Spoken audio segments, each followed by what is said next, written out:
My name is Dr. Eric Peebles.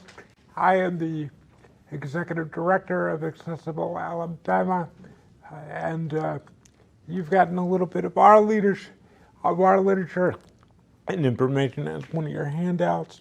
And my co-presenter he is Attorney James Tucker. He is the Director of the State Protection and Advocacy Program in Alabama, which he is given the name Alabama Disability and Advocacy Program out of the University of Alabama School of Law. Hey Eric, thanks for the introduction. Hello out there in TV land, and I don't know if we have any other introductory comments from our facilitator before Eric kicks it off. I'm sorry. No, you're okay. I have a lovely bio that I would love to read about you. Okay, I'm sorry. I'm jumping my guns here. Give you the proper introduction. As he said, this is the last breakout session of the day, so welcome. Mr. Peebles, Eric, is a graduate of the PhD program in rehabilitation at Auburn University. He served the Department of Special Education, Rehabilitation and Counseling in a variety of research and direct instructional roles since August of 2010. Eric also serves on the Board of Directors for the Disability Leadership Coalition of Alabama and was elected co-chair in October 2017. Eric has previously served on the Board of Directors for the Alabama Healthcare Advantage Medicaid Regional Care Organization for the Auburn-Montgomery area. He is also a person with a disability.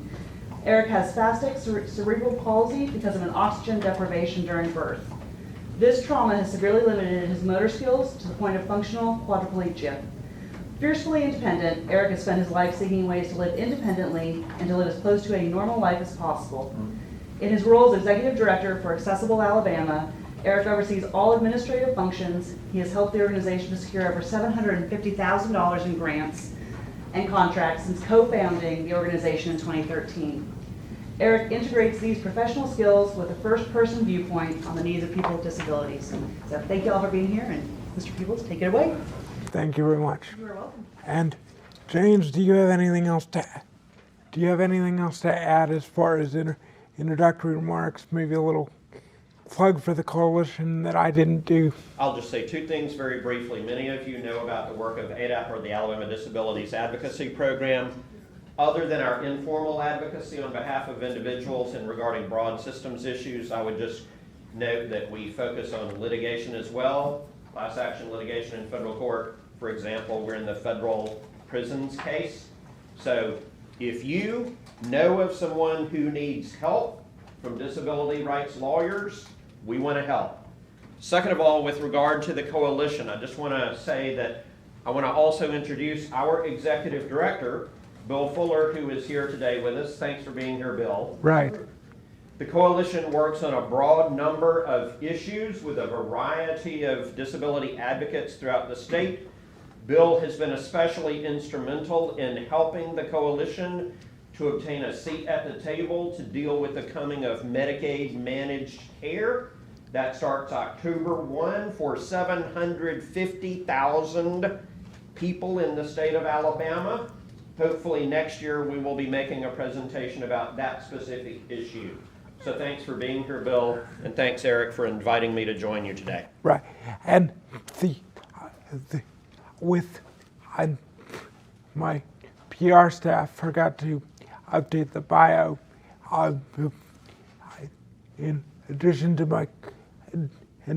to my work with the Disability Leaders Coalition, I also serve on the new iteration of Medicaid managed care in the state, known as Alabama Select, which is a public-private partnership between the Alabama Medicaid Agency and Blue Cross and Blue Shield of Alabama.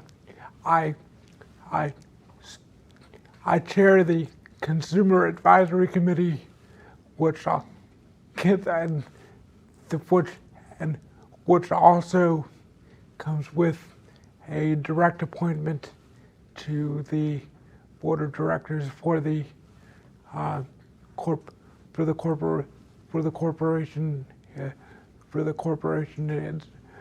Alabama Select Corporation itself.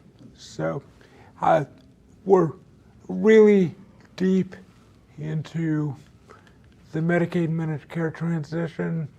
We've got a lot of support from our folks at Blue Cross. We've got some really innovative thinkers, which are, really breathing new life into a long-standing issue in the state of Alabama, which is clean, which is efficient and effective service delivery for individuals that are on the public health insurance programs, specifically the Medicaid waiver programs. So without any further ado, let's go into the learning objectives for today.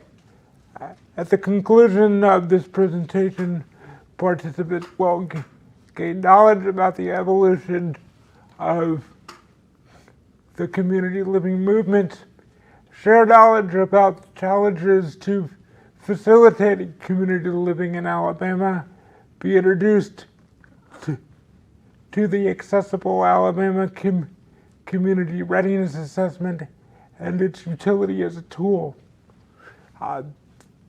Beginning